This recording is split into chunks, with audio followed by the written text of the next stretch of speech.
Bonjour à tous, bienvenue sur cette Learning Hour France Digital. On accueille aujourd'hui Basile du Wagon. Il va venir nous initier un petit peu au Product Design Sprint et vous expliquer un petit peu son histoire, pourquoi est-ce qu'il en est arrivé là. N'hésitez pas à poser toutes vos questions que vous souhaitez dans le chat ou dans la partie questions. On essaiera de faire des allers-retours. Et je vous enverrai aussi quelques liens tout au long que vous pourrez trouver dans le chat. Voilà, très bonne Learning Hour à vous. Merci beaucoup. Salut à tous. Alors moi, je m'appelle Basile. Je vais me présenter très rapidement ce que je fais aujourd'hui. Je suis enseignant au Wagon et notamment sur tous les workshops avec des partenaires. J'ai fait le Wagon il y a 3 ans. Je suis un alumni du Wagon. Le Wagon, pour ceux qui connaissent pas rapidement, c'est une école de code sur laquelle on apprend historiquement à créer son app web ou mobile et ça c'est la première formation et aujourd'hui il y a aussi une formation en data science qui est sortie. Moi j'ai fait le Wagon il y a 3 ans parce que j'avais créé des boîtes et ma dernière boîte a été un petit échec parce que je comprenais pas ce que faisaient les devs avec qui je travaillais, donc je me suis dit pour pouvoir sortir un produit, il faut que je comprenne comment ça se structure derrière, sans forcément vouloir coder moi-même, mais au moins comprendre comment ça fonctionne. Donc du coup, j'ai été faire le Wagon et aujourd'hui, je dev et notamment, j'ai une appétence pour l'aspect product sur tout ce qui est lancement de projet, etc., etc. Donc aujourd'hui, ce qu'on va voir ensemble, c'est toute cette partie-là, product.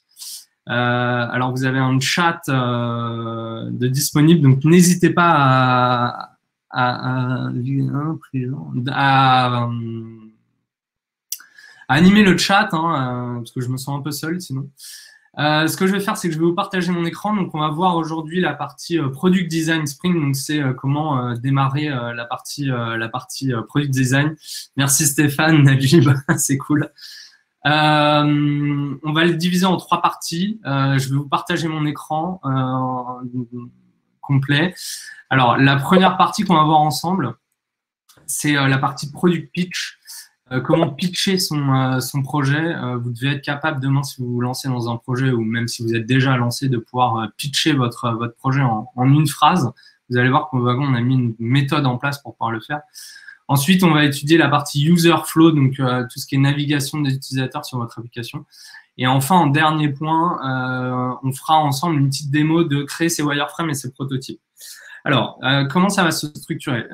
Toutes les ressources que je vous partage, l'avantage, c'est qu'elles vont être gratuites à vie. Vous pourrez les utiliser autant de fois que vous voulez. À la fin de ce workshop, je vous enverrai un lien via le chat avec un petit questionnaire qui vous demandera comment s'est passé le workshop notamment et si vous pouvez y répondre très sérieusement parce que nous, ça nous aide à l'améliorer surtout au fur et à mesure, surtout en remote avec la conjoncture actuelle, c'est un peu nouveau. Donc, n'hésitez pas à nous faire des feedbacks constructifs. Et en plus, à la fin, vous pourrez récupérer toutes les slides et toute la presse qu'on a eue ensemble. Donc là-dessus, vous aurez toutes les ressources qu'on a vues ensemble. Et en plus de ça, une liste de ressources gratos pour aller chercher plein de ressources pour faire du product, des images, des icônes, des wireframes, des prototypes, etc. Si vous n'avez pas de questions dans un premier temps, je vous propose qu'on démarre ensemble. Et on va commencer dans un premier temps avec la partie Product Design Sprint et la partie du coup Product Pitch. Alors c'est parti. Au Wagon, quand on commence, quand on se lance sur la partie Product Pitch, le Product Pitch, on a défini au Wagon une méthode pour définir son Product Pitch, donc son application en une seule phrase. Parce que si demain vous pitchez votre produit, vous devez être capable, et l'exercice n'est pas facile, vous devez être capable en une seule phrase avec quelques éléments de le pitcher et de l'expliquer à n'importe qui. Et pour ça, au Wagon, on a défini une méthode et elle est assez simple, elle se divise en 5 sous-parties. Quand vous présentez votre application, vous devez être capable dans un premier temps de définir votre cible utilisateur. Donc, c'est le type d'utilisateur et à l'intérieur de ce type d'utilisateur, un segment très précis d'utilisateurs. Ensuite, vous devez être capable de définir le besoin initial, ce pourquoi votre utilisateur va rechercher une solution. Donc ça, c'est le besoin initial qui va l'amener à rechercher une solution. L'objectif auquel va répondre votre produit par rapport à ce besoin initial. Et enfin, vous devez être capable, et ça tout naturellement, tout le monde le sait, vous devez être capable d'identifier vos concurrents sur ce besoin et surtout vos éléments différenciants, donc ce qui va faire la différence par rapport à vos concurrents et qui va vous permettre de faire toute la différence. Hop là, alors je vois déjà des questions. Ok, alors l'ensemble des ressources. Alors c'est parti. Alors, on est très exemple concret au wagon, donc là c'est la partie un peu théorique, mais on va prendre ensemble un exemple qu'on connaît tous, et j'espère que vous le connaissez tous, c'est Airbnb. Donc, si on doit en fait définir notre product pitch pour Airbnb, ça va donner quoi? Ça va donner, c'est un produit pour un type d'utilisateur et un segment d'utilisateurs. Donc, pour Airbnb, par exemple, prenons des travelers. D'accord? Donc, les travelers, c'est un type d'utilisateur. Et à l'intérieur de ce type d'utilisateur, on va prendre un segment d'utilisateurs, on va prendre une cible d'une trentaine d'années. Donc, ça va être un produit pour des travelers d'une trentaine d'années. Quel va être le besoin pour ces travelers? Quel est le besoin quand on va sur Airbnb initial, la recherche ce qui va provoquer la recherche initiale quand on est sur Airbnb? Et n'hésitez pas à participer sur le chat en même temps. Alors, le besoin initial, vous l'avez vu, hop. Le besoin initial quand on est sur Airbnb, ça va être de booker une place, en fait, de rechercher un endroit où dormir. Donc ça va être le besoin initial qui va faire qu'on recherche, qu'on va utiliser Airbnb. Quel va être ensuite, souvenez-vous, de l'objectif dans le futur. Donc, ce que veulent les utilisateurs quand ils vont sur Airbnb. Ça, c'est une partie un petit peu plus humaine. Il faut se mettre à la place un peu de l'utilisateur quand on veut répondre à cette question. Un utilisateur qui va utiliser Airbnb, donc son besoin, c'est de book une place. Son objectif, en fait, ce qu'il recherche intrinsèquement, lui, ça va être de vivre des expériences authentiques. Il veut vivre des expériences authentiques. Ils vont donc choisir Airbnb. Pourquoi? Le pourquoi, il va répondre à la question de l'objectif dans le futur, de ce qu'ils recherchent. Pourquoi? Parce qu'ils peuvent booker des logements chez les locaux. Contrairement à qui, et donc ça va mettre en avant vos compétiteurs, vos compétiteurs, enfin, j'ai oublié le mot, excusez-moi, sur le même marché, contrairement à qui? Contrairement à Booking.com. Concurrent, merci Louise et Sidonie. C'était pour voir si vous suiviez. Donc si on résume, si on doit résumer Airbnb en une seule phrase, ça donnerait ça. Airbnb, c'est un produit pour les travelers d'une trentaine d'années qui ont besoin de booker une place parce qu'ils veulent vivre des expériences authentiques, donc ils vont choisir Airbnb, mon application, entre guillemets. Pourquoi? Parce qu'ils peuvent booker des logements chez l'habitant, contrairement à Booking.com qui, eux, va permettre de booker uniquement des hôtels ou des choses comme ça. Donc là, vous avez en une phrase résumé votre application. Et ça, c'est important de pouvoir le définir au début. C'est important d'être capable de pouvoir le faire. Qui est arrivé un peu plus tard dans le temps. Alors, Najib, en effet, là en l'occurrence avec Airbnb, on est capable de le définir comme ça aujourd'hui parce qu'il y a un peu d'expérience derrière, il y a un peu de recul. Donc là aujourd'hui, il y a un peu de storytelling derrière tout ça, c'est-à-dire que ouais, c'est un peu Inception, Yannick. Il y a un peu un effet, il y a un peu, enfin, il y a un recul par rapport à l'application Airbnb. Mais on va le voir avec d'autres exemples. On va être capable de le définir avec d'autres exemples. Alors, donc là, j'ai résumé mon application en une seule phrase. Alors, si je prends d'autres exemples, je repars sur ma presse. si je reprends d'autres exemples, donc le résumé, c'est une application pour ce type d'user qui veulent faire ça, qui veulent accomplir ça dans le futur. Ils choisissent votre produit parce que ça leur permet ça, contrairement à tel concurrent. Alors, on a essayé avec Airbnb. Donc, souvenez-vous bien, l'action initiale, c'est, l'action, le besoin initial, c'est le besoin initial que va rechercher l'utilisateur. Que ce soit sur Airbnb ou sur Booking, le besoin initial, il est le même. Ça va être de rechercher un espace pour se loger. C'est ce qui leur fait rechercher une solution. L'objectif dans le futur, c'est ce que l'utilisateur, l'espoir qu'il a en utilisant votre plateforme, c'est ce qu'il recherche dans le futur. Et c'est ce qui va leur faire choisir votre produit. Alors, on va définir ensemble des exemples de besoins initiaux sur certaines applications que normalement vous devriez tous connaître. Donc Airbnb, on l'a vu ensemble, le besoin initial, c'était Book and Place. Est-ce que vous seriez capable de me dire sur quel serait le besoin initial sur Google Analytics? Souvenez-vous, on se définit au préalable un segment et un type d'utilisateur, un type d'utilisateur et un segment. On n'a qu'à se dire, par exemple, une équipe sales, en startup, une équipe sales. Quel serait le besoin initial pour eux d'utiliser Google Analytics? Vous pouvez animer le chat pour répondre à ça. Le besoin initial ici, ce serait comprendre les users, ce serait analyser le trafic et les comportements sur votre site, par exemple. Sur Trello, améliorer la perf. Alors, améliorer la perf, est-ce que pour toi, c'est le besoin initial ou pour moi, tu es déjà dans l'objectif, en fait. Améliorer la perf. Le besoin initial, il est très simple.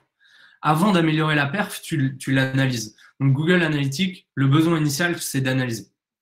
Donc, très simplement. Alors, si on se prend comme exemple Trello. Ouais, exactement, Valérie. Ce serait ça, pour Google Analytics. Si on se prend comme exemple Trello. Trello, quel serait, pour ceux qui ne connaissent pas Trello, c'est pour gérer ses projets. En fait, j'allais vous donner la réponse si je vous présente Trello. Donc, le besoin initial avec Trello, c'est de gérer ses projets. Vous pouvez faire organiser vos pipelines de développement de produits ou de process de vente, par exemple. Sur du besoin initial très simple. Si on prend l'exemple de Typeform. Typeform, alors si je vous dis à quoi ça sert, vous allez tout de suite me répondre et me dire quel est le besoin initial avec Typeform. Typeform, réaliser des formulaires de manière très très simple, faire des questionnaires, créer des formulaires, exactement. Donc voilà, là on a globalement des besoins initiaux sur des apps qui sont très très connues et par exemple Netflix, bon là c'est un peu le nice to have, hein. Le besoin initial sur Netflix, c'est simplement de regarder des movies ou des séries, hein. Si vous en trouvez, bien sûr, parce que ça commence à se faire rare sur Netflix. Ça, c'est mon avis personnel. Donc, ça, ce sont des exemples de besoins initiaux très, très, très simples. Supporter le confinement. Alors, ça, ce serait peut-être l'objectif dans le futur. Il y a le côté humain là-dessus, Guillaume. Donc là, on a des exemples de besoins initiaux. Souvenez-vous, hein, on a défini pour chacun des types d'utilisateurs et des segments d'utilisateurs. Passons maintenant à des exemples d'objectifs par rapport à ces besoins initiaux. Quels seraient les objectifs? Alors Airbnb, on l'a vu, c'est de vivre des expériences authentiques après avoir booké avec le besoin de booker. Google Analytics, quel serait l'objectif dans le futur? Bon, je crois que tu me l'as dit un peu plus haut. Je ne sais plus qui me l'a évoqué. Anthony, ouais, exactement. Anthony, je crois que tu l'avais dit. Bon, sur Google Analytics, l'objectif pour l'équipe sales en startup qui utilise Google Analytics, dont le besoin est de savoir comment ça fonctionne, l'objectif dans le futur, ça va être d'accroître son taux de conversion. Voilà. Ça, c'est un objectif. Ça, c'est un objectif. Le deuxième exemple qu'on avait, c'était Trello. Quel serait l'objectif dans le futur d'une équipe sales, d'une équipe product qui utilise Trello dont le besoin est de manager son développement produit ou ses étapes de vente? Quel serait l'objectif dans le futur?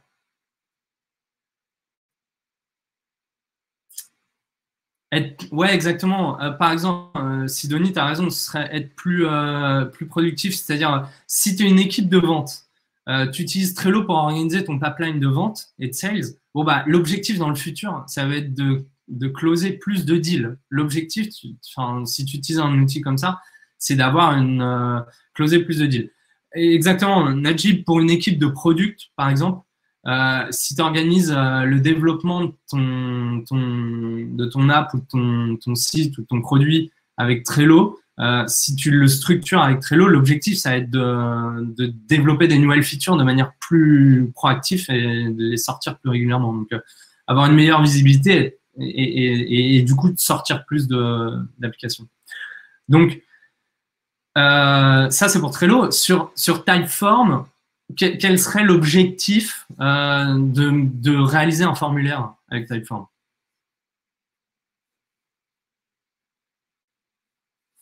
Ouais, recueillir des métriques, générer du lead, par exemple. Générer du lead, ce serait l'objectif en utilisant Typeform. Ce serait de générer du lead.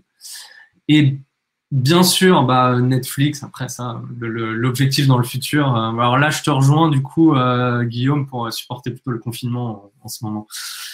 Voilà des exemples de besoins et d'objectifs qui sont liés du coup au besoin initial de l'application. Yes. Est-il utile de construire un personnel pour construire son speech? Oui, complètement. Alors, le personnel, on va le voir juste après. Là, on définit dans un premier temps la partie product pitch. Vous présentez votre app.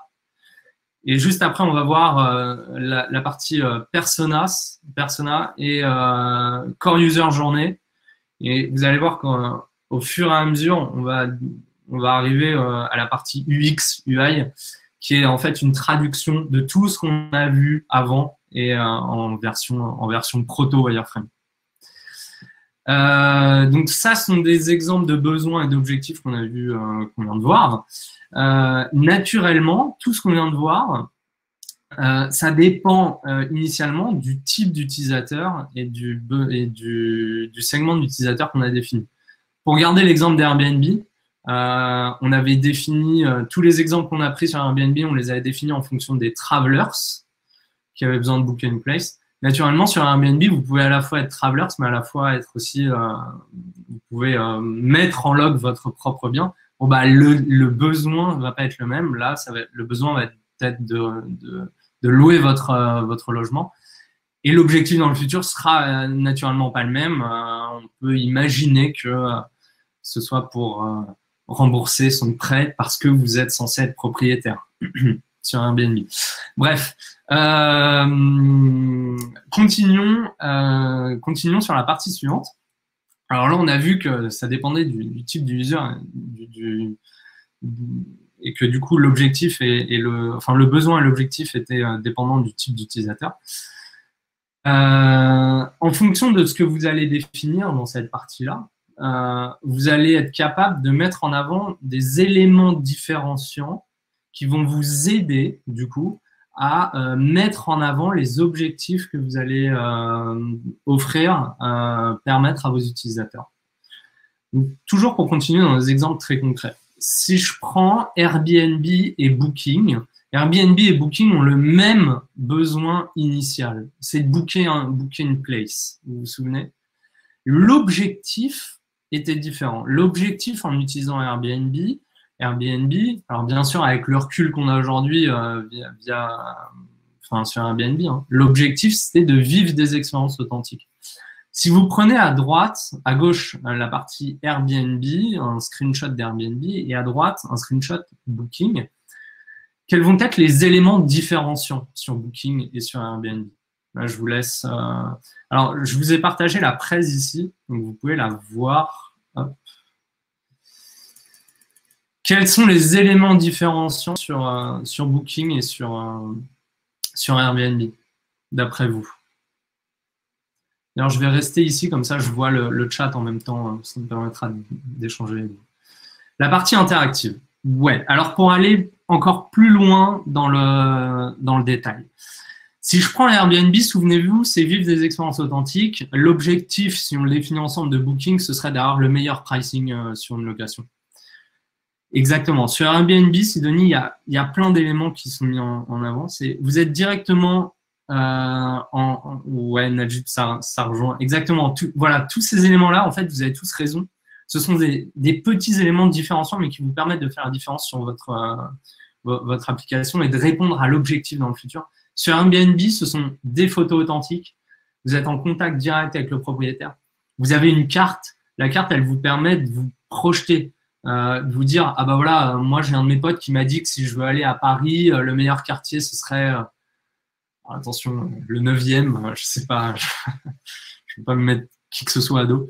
18e, ok, bon, c'est pas très loin. Ouais. Du coup, vous avez une map qui vous permet d'être géolocalisé, vous vous projetez, vous êtes, voilà, les photos sont authentiques, etc. Donc là, l'objectif, c'est de mettre en avant le côté je suis chez les locaux, quoi. Si vous vous mettez sur Booking, là, clairement, sur Booking, les éléments différenciants, déjà, il y a, en termes de couleurs, et ça, on le verra tout à l'heure, il y a du bleu, du jaune, du vert, du orange, du rouge, du bleu clair, du bleu, enfin, c'est la foire à la saucisse. Mais le truc, c'est que ce qu'ils mettent en avant Booking, c'est le pricing, quoi. 34% moins cher, le prix en baisse, etc. Ouais, bah, c'est le Cdiscount de l'hôtel, hein, clairement. Hein, c'est design, ouais, mais tu verras qu'en fait, le design, il n'est pas tant au rabais que ça. Ouais, exactement. Tout est recherché. Booking fonctionne très, très bien. Hein. Mais le moche, en effet, le moche, entre guillemets, les goûts, les couleurs, après, ça se discute, mais le moche est efficace, là, ici, parce que, et je suis le premier à utiliser Booking, je vais chercher le prix le moins cher, etc. Donc, Airbnb, eux, et encore, ça c'était une tendance au début à discuter, mais le prix n'était pas forcément l'argument le plus convaincant. En parlant de moche, Amazon, Amazon c'est un design pourri, mais vous savez, vous avez d'autres exemples. Hein. Vous avez Reddit aux États-Unis qui est un réseau social énorme. Le design, c'est dur, hein, mais Airbnb, voilà, la qualité, ça a l'impression plus cher, etc. Donc, ouais, Reddit, ouais. Voilà, donc du coup, là vous avez un exemple d'élément différenciant, c'est-à-dire que quand je vais sur Airbnb, je me projette, je vais essayer d'être chez l'habitant, je veux booker quelque chose chez l'habitant, etc., etc. Donc eux, ils te font passer ça un peu en mode vivre des expériences authentiques. Reddit, c'est magnifique. Bon, on pourra en débattre après si vous voulez. Je prends un autre exemple rapidement qui est, du coup, on a cité tout à l'heure Typeform et Google Form. Bon, bah là, c'est pareil. Typiquement, si vous devez remplir un formulaire, lequel vous avez envie de remplir? Pour moi, c'est tout vu. Hein. Ouais, c'est le Typeform. Le Typeform, il est joli, il est design, il s'intègre à votre site internet. Il peut être fait en marque blanche. Les éléments sont dynamiques. Vous pouvez cliquer sur des gros boutons, etc. Enfin, le design est plutôt à la mode. Google Form, c'est assez brut de décoffrage. C'est voilà, un questionnaire, des lignes après les lignes et les réponses tout de suite dans le même onglet. Enfin, non, Mais pourquoi? Parce que l'objectif n'est pas le même. L'objectif avec Typeform, c'est de générer du lead. Donc, le Typeform, typiquement, vous allez l'intégrer à votre site internet. Parce qu'il est beau, parce qu'il s'intègre facilement, vous pouvez custom le design, etc. En intégrant un Typeform à votre site internet, vous allez potentiellement proposer à des gens de cliquer et les gens vont avoir envie de cliquer. Alors, la cible est différente aussi, ouais, en effet. Typiquement, Google Form, vous allez l'utiliser en général avec une cible que vous connaissez déjà. Vous allez leur renvoyer en Google Form pour avoir des retours de manière, j'allais dire, assez simple, de manière très basique. Vous allez leur dire, voilà, je lance ce projet, est-ce que tu peux répondre facilement à ce questionnaire, etc. Donc, l'objectif ne va pas être le même. Le besoin initial, c'est de générer des formulaires, mais l'objectif avec Typeform, souvenez-vous, c'est de générer du lead, donc on a un truc joli et qui s'intègre directement dans notre site. L'objectif avec Google Form, ça va peut-être plutôt, ça va être soit on peut se définir ensemble des objectifs avec Typeform, ça va dépendre du type d'utilisateur et du segment d'utilisateur, mais en général, ça va être voilà, avoir des feedbacks sur une fonctionnalité ou améliorer une feature ou des choses comme ça. Peut-être, voilà, ça peut s'étudier plutôt comme ça. Est-ce que vous avez des questions sur les éléments différenciants qu'on vient de voir sur cette partie-là? Je vous donne un dernier exemple, PappDrive et Trello. Et cet exemple-là, il est assez parlant. Parce que pour moi, c'est Trello et PappDrive, c'est une copycat. Enfin, ce sont tous les deux quasiment la même structure. Ça vous permet de structurer, voilà, de manager vos pipelines de projets. J'en dis pas plus parce qu'on va voir exactement à quoi ça correspond. Trello, on le connaît quasiment tous. Vous pouvez manager vos process de vente. Par exemple, là, on a une colonne lead, une colonne contacté, une autre colonne prospect froid, etc., et deal gagné. Bon, bah là, on a exactement la même chose sur PappDrive. ID, contact made, enfin, ils ont besoin de découvrir ou proposition envoyée en négociation. Donc, le besoin est le même. On manage on organise notre process de vente. L'objectif est légèrement différent, c'est-à-dire que Trello, il s'adresse à tout le monde. Vous pouvez à la fois faire du management de process de vente, organiser vos développements produits, etc., etc. PappDrive, eux, ils sont focus sur les ventes.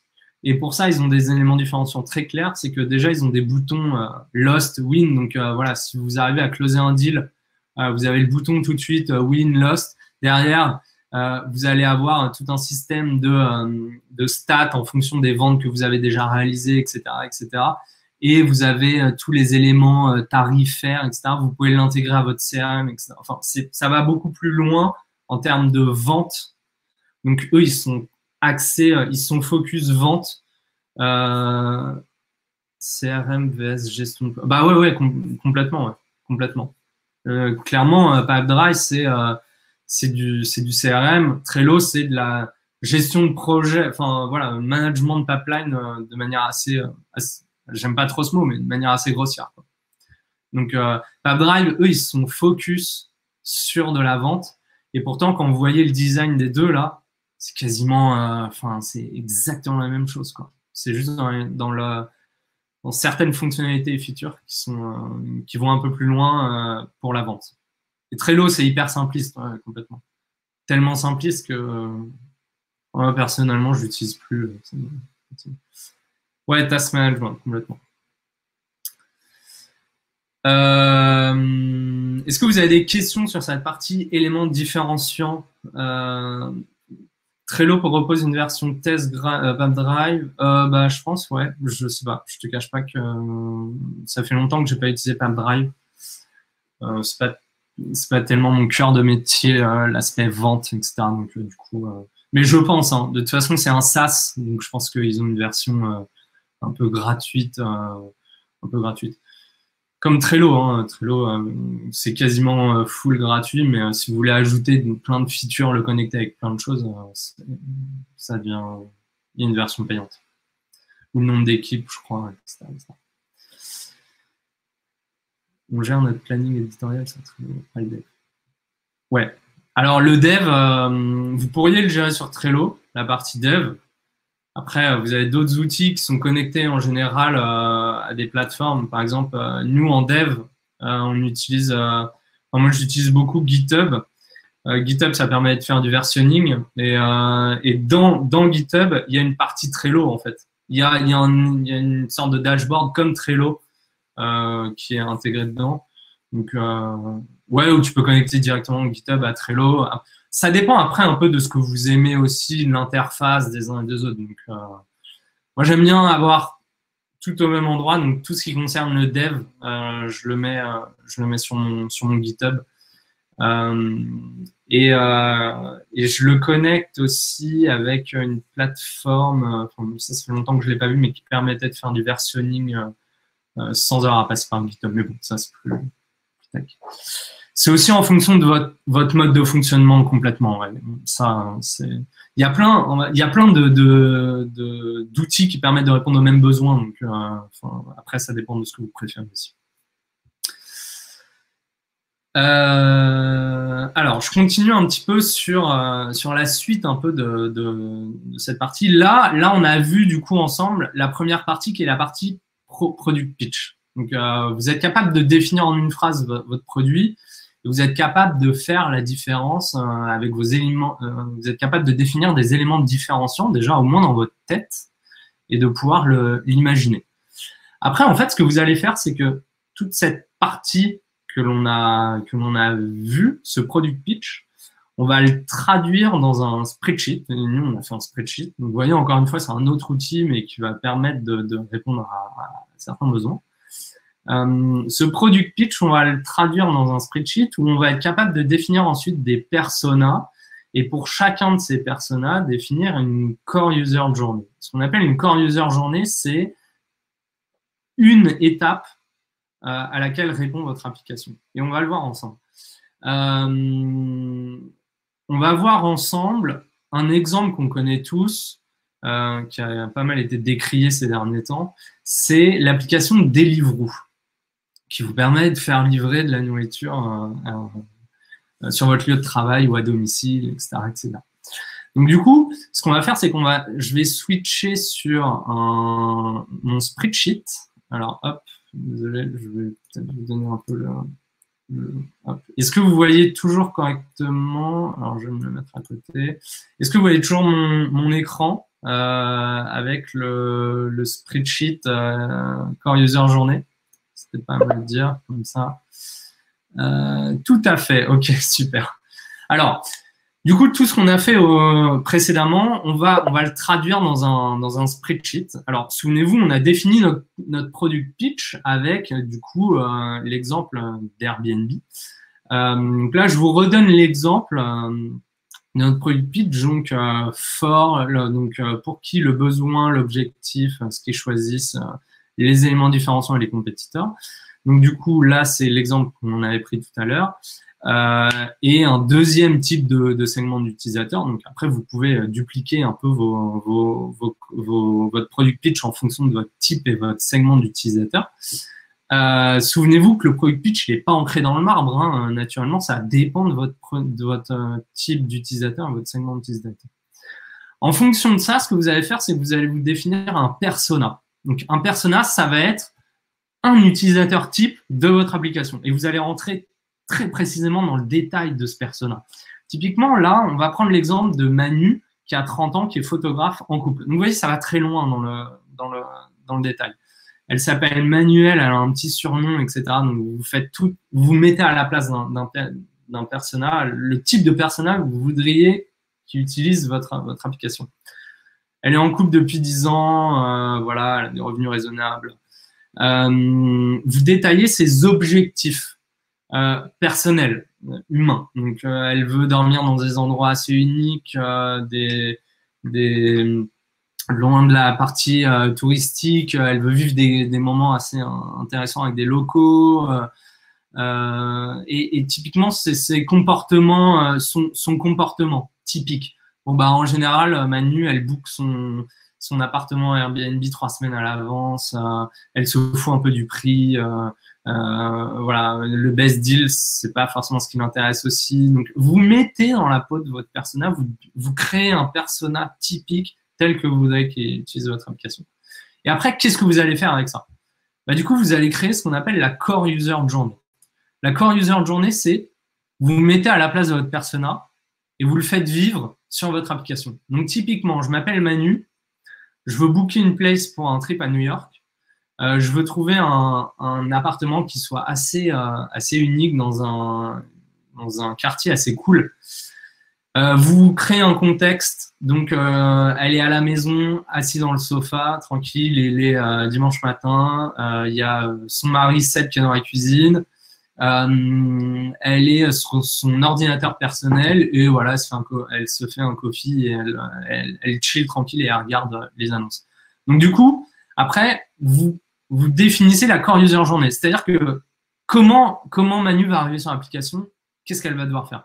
Donc Manu, elle va sur l'application Airbnb, elle est contente. Elle recherche des appartements sur New York dans 3 semaines. Donc là, elle est en mode, vous mettez du coup dans la peau de votre personnage, elle est en mode recherche, investigation. Elle regarde les résultats à Williamsburg. Elle regarde les appartements disponibles à Williamsburg. Elle va choisir un appartement cosy avec un petit balcon. Donc là, elle est excitée, elle est contente, elle a trouvé son appart.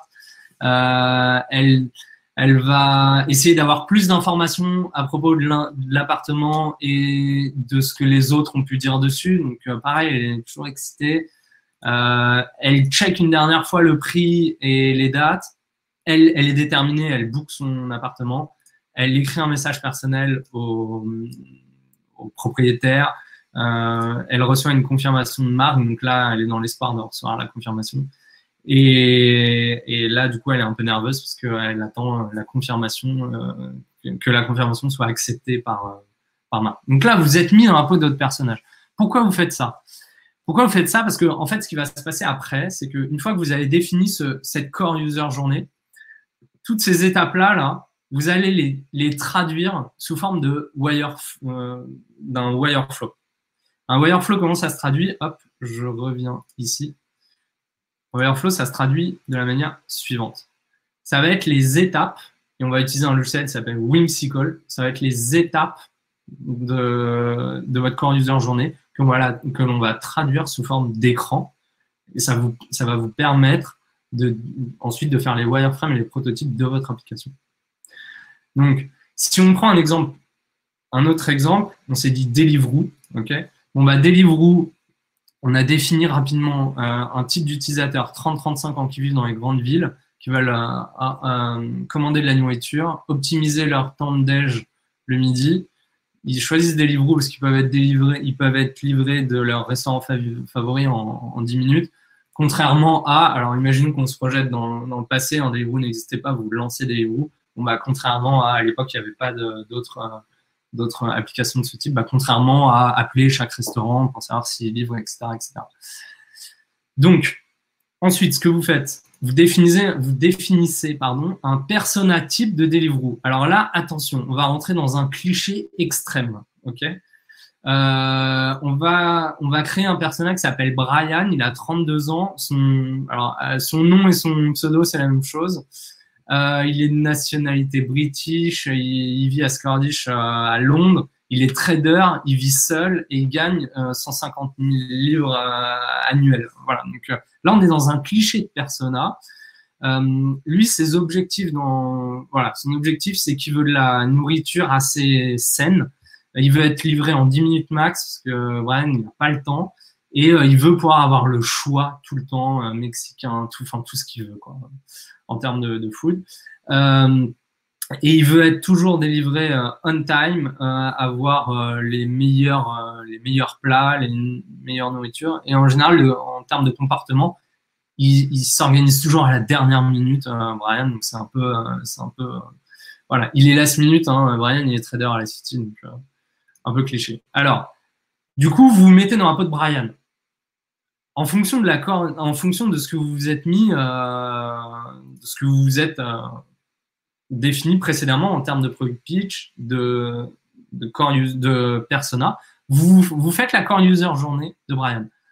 Brian, donc c'est le persona, il veut commander la nourriture pour optimiser son temps de lunch le midi. Donc, on se place dans un contexte. Il est au travail, il est 11h45.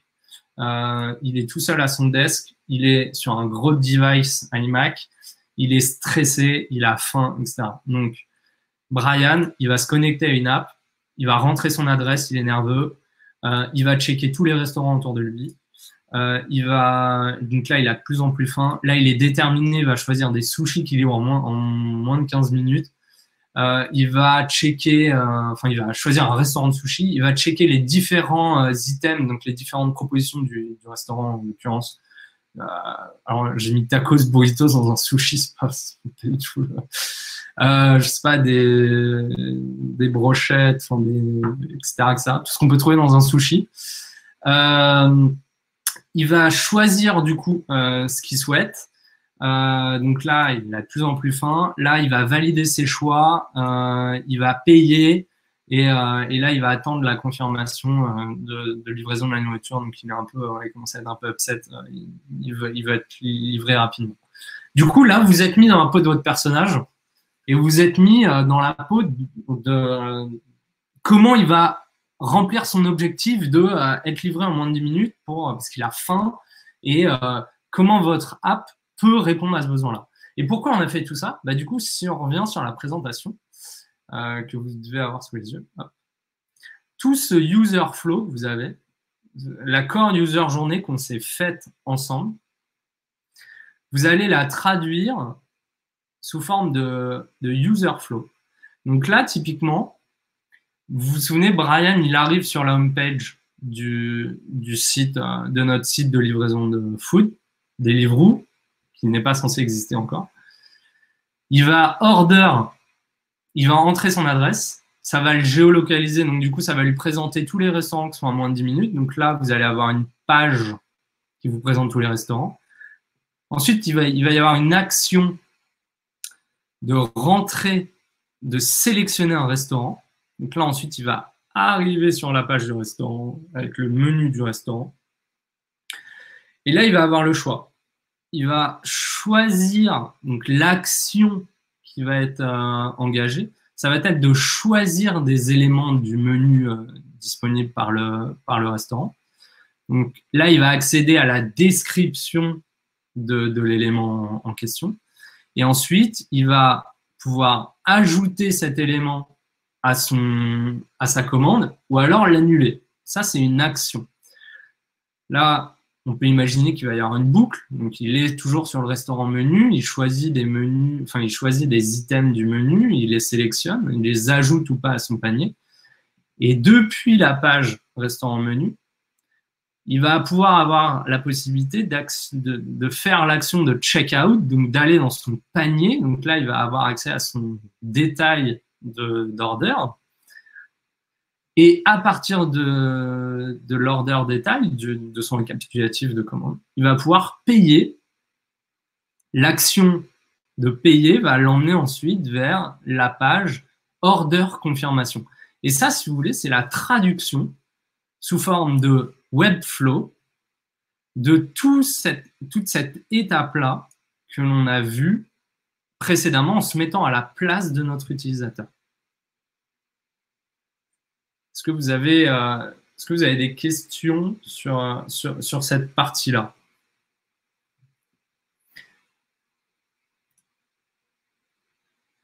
Ok, super. Alors, je vous donne des ressources pour pouvoir travailler là-dessus. Ça, vous aurez accès à l'exemple du spreadsheet dans les documents qu'on va vous envoyer après. Ça, il n'y a aucun problème. Et pour créer votre Webflow, vous utilisez un outil qui s'appelle Whimsical. Whimsical, c'est gratuit jusqu'à, je crois, 5 ou 6 charts. Vous pouvez créer en fait vos propres flowcharts de manière très très simple. Donc ça, c'est plutôt cool. Alors, je sais pas si je crois que si je me sign in, je crois que je dois déjà en avoir qui sont créés. Là, typiquement, voilà, vous avez un workflow d'un exemple à propos de Deliveroo. Et donc là, à partir de ça, Whimsical équivalent à Miro. Alors sûrement, pour être honnête avec toi, je ne connais pas Miro, donc Team Collaborative Software. Je regarderai juste après. Mais encore une fois, il n'y a pas qu'un seul outil disponible. Hein. Il y en a plein. Et donc du coup, avec Webflow, c'est très simple. Vous voyez, vous ajoutez des éléments, vous pouvez ajouter des étapes, étapes X, et entre les deux, vous pouvez ajouter des actions. Du coup, ça vous permet de faire toute la structure de votre site internet, ainsi de pouvoir structurer votre core user journey. Donc là, on l'a fait sur un exemple de voilà, je suis Brian, je vais order de la nourriture. Vous aurez naturellement autant de Webflow que vous aurez de core user journée. Typiquement, si l'action c'est vous êtes un restaurateur, vous voulez ajouter votre restaurant à, à mon app Deliveroo, bon, bah, c'est un core user journée, c'est un product pitch différent, c'est un besoin et un objectif différent. Donc, le Webflow est différent, etc. etc. Donc, naturellement, vous avez un nouveau Webflow et tout est différent. Miro est top pour ça, Glyphy, pas mal. Ah, ok.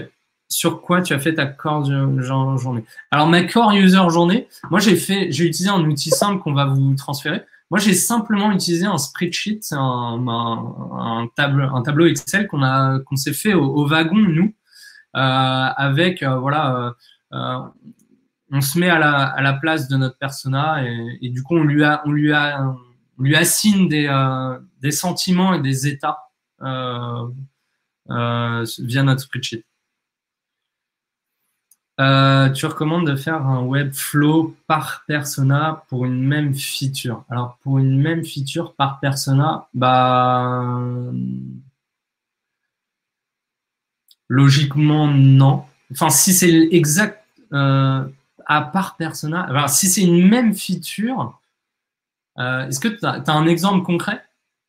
Ah ouais, si je prends Kelly, ouais, Kelly qui aurait par exemple une cinquantaine d'années, qui est chez elle, c'est ça, enfin, qui est pas au travail, mais qui est le soir chez elle, etc.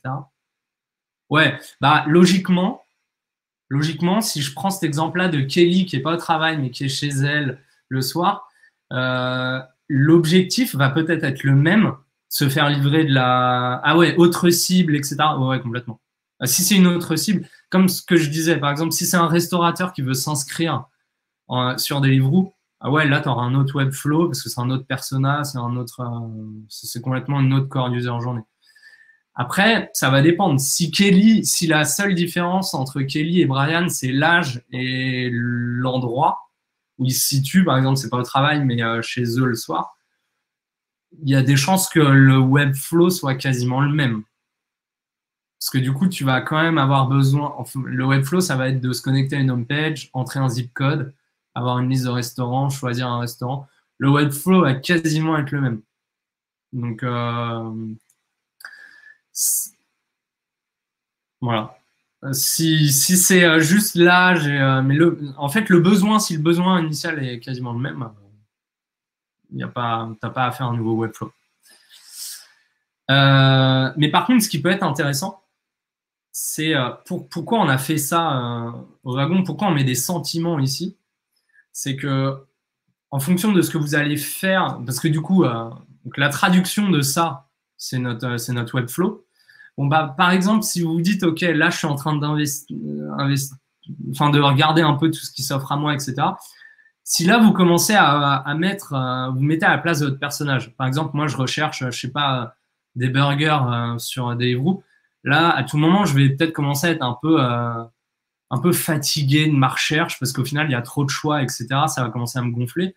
Donc là, tu vas commencer, par exemple, comme sur Netflix. Netflix, tu scrolles pendant des heures sur des films. Au final, tu as passé 1 heure à rechercher un film, tu n'as rien regardé, tu vas te coucher. Donc, tu vas pouvoir jouer sur les sentiments comme ça. Bon, bah, à tout moment, dans ton Webflow, tu vas peut-être te dire, ah, attends, là, il a une liste de restaurants. À tout moment, en termes de sentiments, il va peut-être être un peu fatigué de sa recherche. Il va peut-être en avoir marre. Bon, bah là, peut-être prévoir une autre page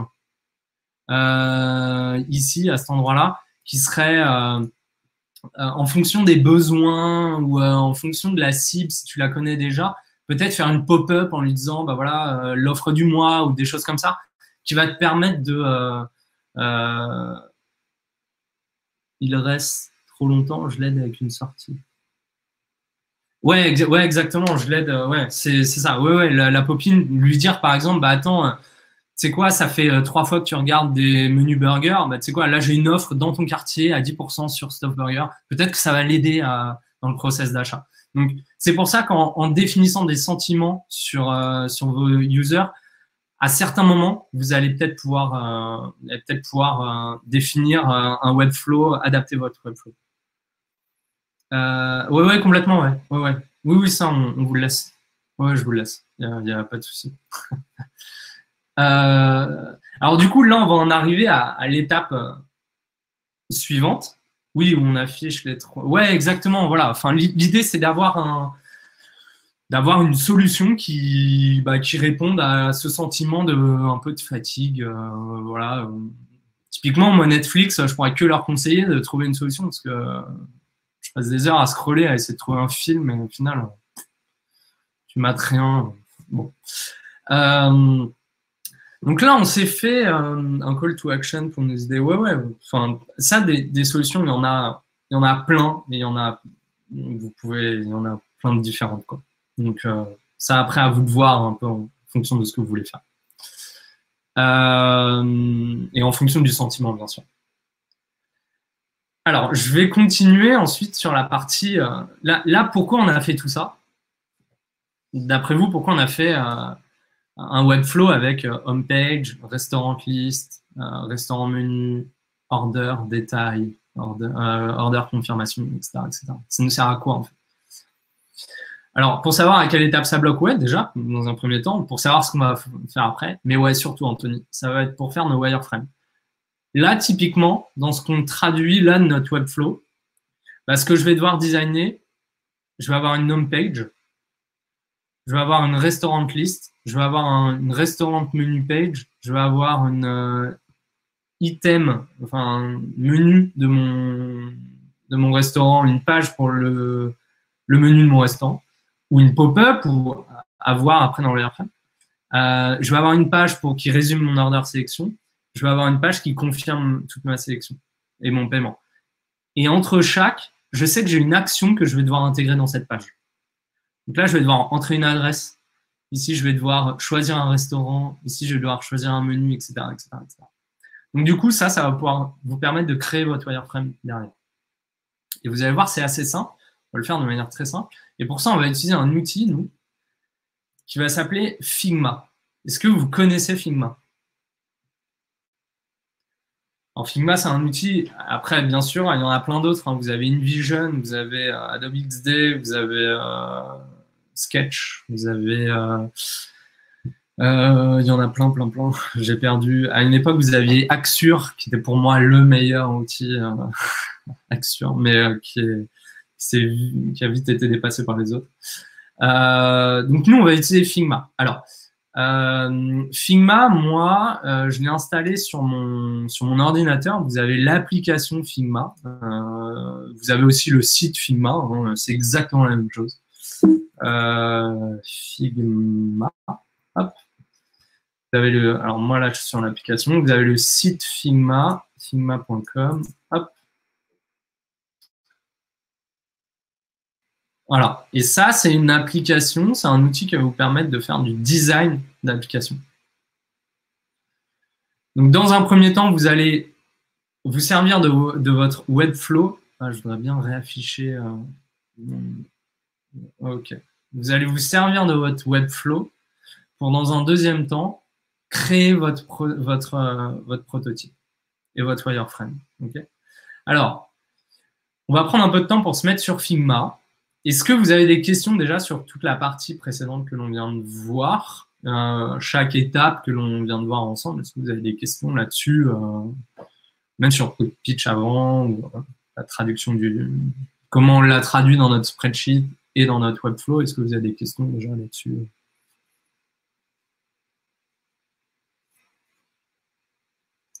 OK. Alors du coup, j'attaque sur Figma parce que là, on attaque une partie un peu différente. C'est moins théorique, c'est beaucoup de pratique.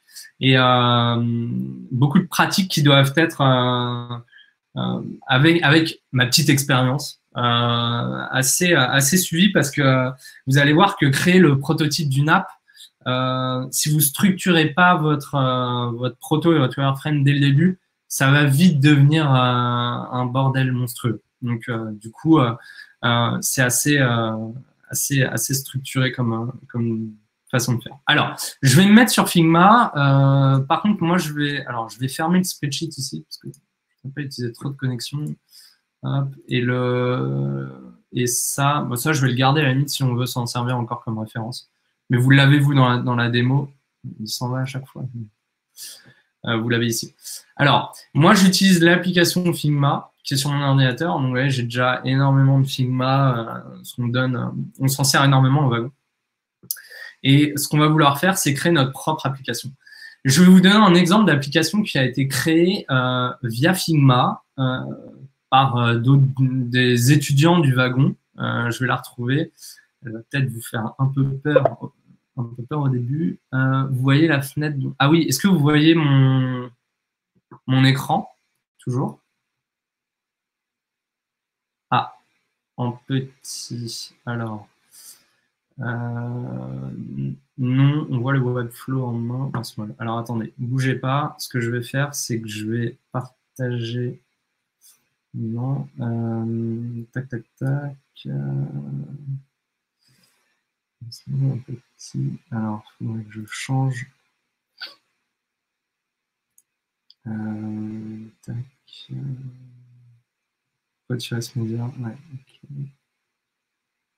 Ah oui, retirer ce média. Et ensuite.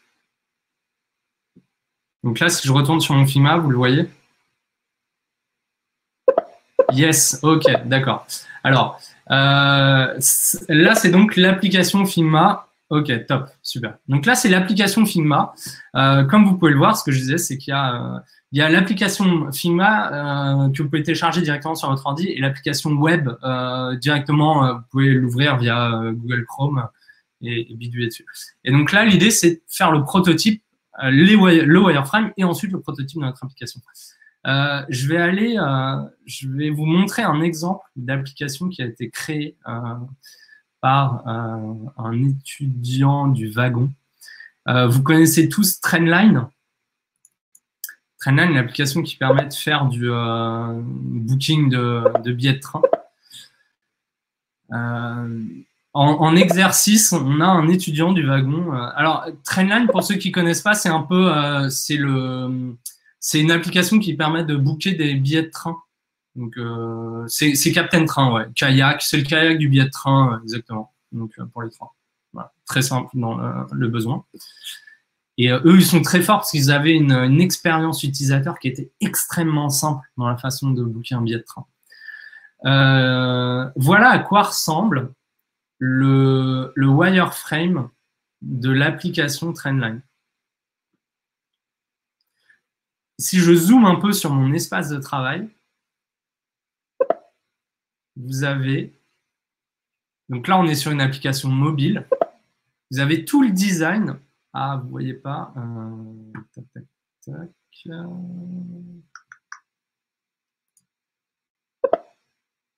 Si, c'est bon? Non. C'est bloqué sur l'onglet. C'est très étrange. Alors. Bon, moi, ça fonctionne. Je vais me déconnecter. Ça fonctionne. Najib, j'attends 2 minutes. Je montre juste l'environnement. Peut-être reconnecte-toi. Donc l'application Trendline, par exemple, ça, c'est le wireframe, c'est le prototype de l'application Trendline. Donc, vous voyez, là, vous avez un écran. Bon, bah, l'étudiant qui a fait ça, il a créé tous les écrans possibles et imaginables de l'app pour créer le wireframe et le prototype de Trendline. Et pourquoi il a fait ça? Vous voyez, ça ressemble, c'est une copie crachée de Trendline.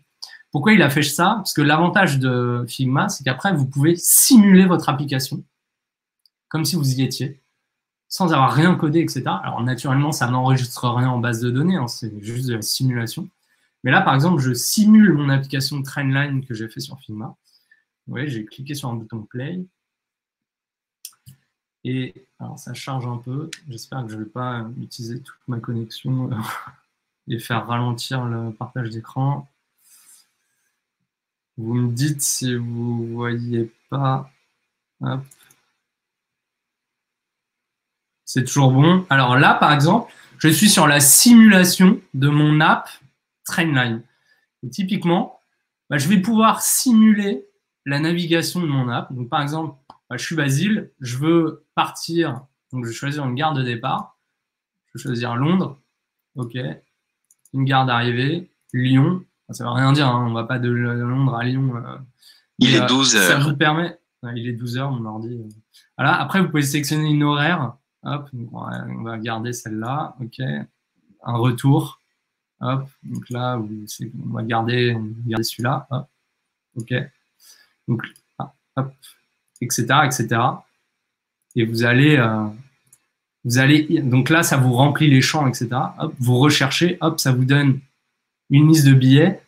Vous pouvez sélectionner un billet, hop, vous pouvez choisir ce billet, etc. Donc, vous voyez, on est typiquement dans la simulation de l'app. Vous pouvez faire tester ensuite votre app avant même de la redévelopper. Vous pouvez la faire tester à des utilisateurs de manière très simple en envoyant le lien de cette app et en lui disant, bah regarde, je bosse sur ce projet-là, ou je bosse, même pour ceux qui ont déjà des pros, qui ont... Alors, on va le voir ensemble juste après comment ça se structure. On va faire une démo ensemble carrément de créer son proto. Vous pouvez l'envoyer à des utilisateurs. Ouais, je pense que l'app, elle n'est pas très jolie. Et la faire tester à des utilisateurs en leur disant, bah voilà, moi j'ai créé cette app ou ce site internet avec ce service-là, qu'est-ce que tu en penses? Ou même pour ceux qui ont déjà des boîtes et des structures, leur dire créer des nouvelles features ou des nouveaux outils ou des nouveaux services. Avant même de le dev, bah, utiliser Figma, le prototyper et le faire tester. Et ensuite, bah, en fonction des retours de quelques utilisateurs, vous pouvez le lancer en prod ou autre. Donc ça, c'est assez intéressant. Alors, je quitte la démo Trendline. Et ce qu'on va faire, c'est qu'on va carrément créer ensemble notre propre démo Deliveroo. Alors, comment ça fonctionne? Je vais rester là maintenant sur l'app Figma et on va créer l'app Deliveroo. Alors, pour créer un nouveau projet sur Figma, c'est très simple. Petite flèche en haut à droite. Hop, je crée un nouveau fichier. Voilà. Là, j'arrive sur un nouveau fichier. Je vais le renommer tout de suite. On va l'appeler Deliveroo. Deliveroo France Digital.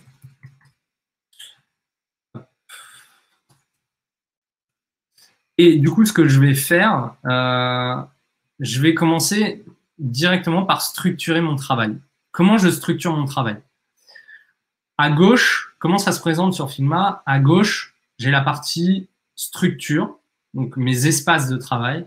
Et à droite, j'ai un menu qui va, vous allez le voir, être dynamique en fonction de là où vous allez cliquer, etc., etc. Ce que je vais commencer par faire, c'est que là, je suis sur mon espace de travail France Digital. Je vais créer ce qu'on appelle deux espaces de travail. Je vais créer un espace de travail qui s'appelle Wireframe. Donc là, on va faire le design de notre application. Et ensuite, je vais créer un autre espace de travail qui va s'appeler Component. Savez-vous à quoi ça correspond? À quoi correspondent ces deux espaces de travail?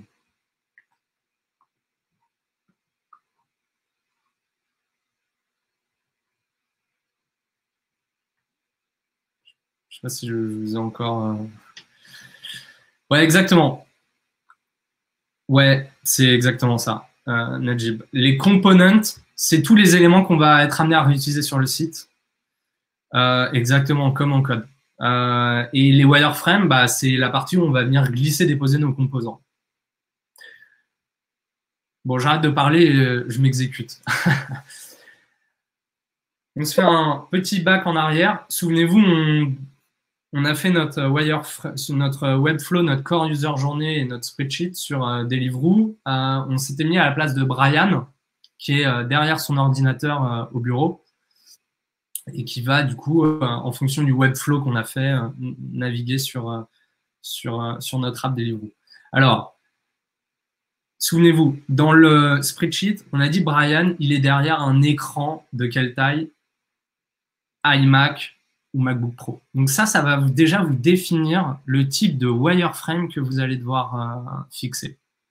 C'est-à-dire que là, on va designer une app que l'on va vouloir afficher sur du desktop, sur du bureau, sur un ordinateur de bureau. Donc c'est très simple. Dans mes composants, je vais cliquer en haut à gauche, je vais sélectionner un frame, et là, vous voyez, le menu, il s'adapte à droite. Et là, il me propose des tailles d'écran différentes. Donc, tout à l'heure, par exemple, sur Trendline, on était sur de l'iPhone. enfin sur une mobile, on a la possibilité de choisir des tablettes ou des desktops. Donc là, je vais sélectionner un desktop MacBook Pro. Et là, il m'ajoute directement dans mon espace de travail un écran, enfin, il me délimite un espace de travail. Oui, il me délimite un espace de travail qui fait la taille d'un MacBook Pro. L'avantage de l'espace de travail sur Figma, c'est que si je dézoome un peu, hop, vous voyez, je peux en mettre autant que je veux tout autour là. Bon, là, pour l'instant, restons sur un espace de travail. J'ai entendu Figma, bouton. Okay, non, okay. Donc, pourquoi je définis un wireframe de la taille d'un MacBook Pro? Parce qu'on a dit que Brian était sur un écran d'ordi. Et parce que maintenant, je vais créer tous les composants de mon application. Et les composants, donc, comme tu dis, Najib, ce sont des boutons, des tailles de titres, etc. Bah, je vais pouvoir les designer en utilisant le ratio de taille d'un MacBook Pro. Donc, comme ça, je suis sûr de ne pas créer un bouton qui est immense et qui ne rentrera pas ensuite sur mon MacBook Pro. Alors, si je prends Deliveroo, vous vous souvenez, qu'est-ce qu'on peut avoir comme composant sur Deliveroo? En Najib, tu m'en as déjà donné un, c'est un bouton. Donc, je vais créer un composant bouton. Okay. Alors, je vais sélectionner un rectangle.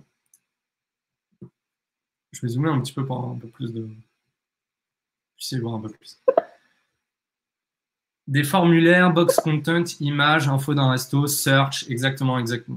Tout ça. Et bien, écoutez, c'est parti. Alors, on va commencer par créer un bouton. Alors, un bouton, on va lui donner une taille moyenne. Alors, là, j'y vais un peu à la volée, mais après, vous avez à droite, là, vous pouvez jouer sur les tailles.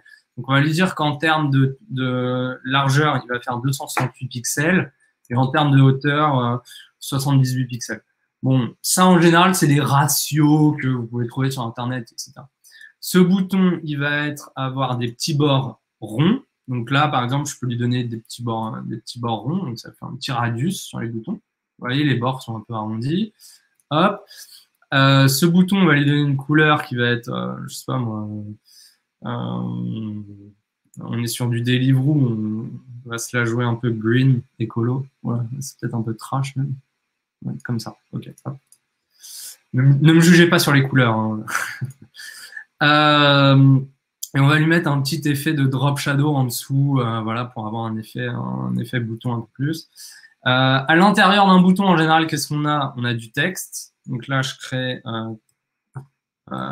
texte BTN. Souvenez-vous, on crée des composants. C'est les composants qu'on va réutiliser. Donc, ne soyez pas trop précis dans les textes que vous allez donner. Donc là, mon texte, je veux qu'il soit bien centré par rapport à mon bouton. Donc, j'augmente le rectangle et je viens ensuite, avec les outils qui sont disponibles à ma droite, centrer le bouton en largeur et en hauteur. Comme ça, je suis sûr que le bouton est bien centré au milieu. Et ce bouton, on va lui dire que par défaut, s'il est sur fond vert, on va lui donner une couleur plutôt blanche et en gras. Hop. Bon. Donc là, vous avez tous les outils disponibles. Alors, on a fait un bouton. Tu m'as dit, Anthony, qu'on avait une search. OK, alors je vais garder ça ici. On va créer une search. Ce qu'on appelle une search, c'est ni plus ni moins un input en dev. Donc, je vais prendre... Moi, je suis un peu feignant, hein, je ne vous le cache pas. Donc, je vais copier-coller le bouton. Donc, je sélectionne tout mon bouton, je le copie, je le colle. Donc là, il m'a affiché que j'avais bien collé l'élément. Je le mets ici. Je vais juste l'agrandir un peu parce qu'en général, une search, c'est plus grand. Le bouton à l'intérieur, hop, bien centré. Et je vais changer la couleur. Parce voilà, on va mettre une search plutôt comme ça, avec un bouton de couleur hop, de couleur un peu plus gris. Voilà, on va mettre ça. OK, donc ça, et là, c'est texte search.